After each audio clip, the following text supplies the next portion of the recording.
نبی پاک علیہ السلام نے جس دنیا کو ہم بہت بڑی دنیا سمجھتے ہیں، حضور نے اس کی مثال کیا دی؟ صحیح مسلم کی حدیث ہے، دیکھیں کتنا کھول کر اور کتنا آسان کر کے رسول پاک ہمیں بات سمجھاتے ہیں۔ دنیا کیا ہے، آخرت کیا ہے، یہ والی زندگی کیا ہے، آخرت کی زندگی کیا، بالکل کھول کر واضح کر کے نبی پاک علیہ الصلوۃ والسلام فرمانے لگے دنیا اور آخرت کی مثال اس طرح ہے جس طرح دریا بہ رہا ہو اور کوئی آدمی اس میں انگلی ڈبوئے، جتنا پانی اس کی انگلی کو لگ گیا یہ دنیا ہے، اور جو باقی ٹھاٹھے مارتا دریا پیچھے ہے، سمندر پیچھے ہے، وہ سارا آخرت ہے۔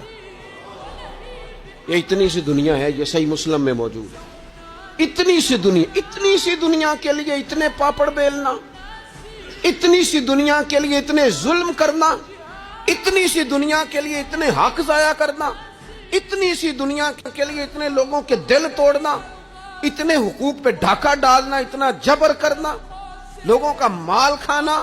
لوگوں کو تکلیف دینا، عزتیں اچھالنا، اتنی سی دنیا کے لیے حضور فرمانے لگے اتنی سی ہے یہ دنیا، جتنا انگلی کو پانی لگ گیا ہے وہ جنت، جو نری جنت نہیں، خدا کا فضل ہے،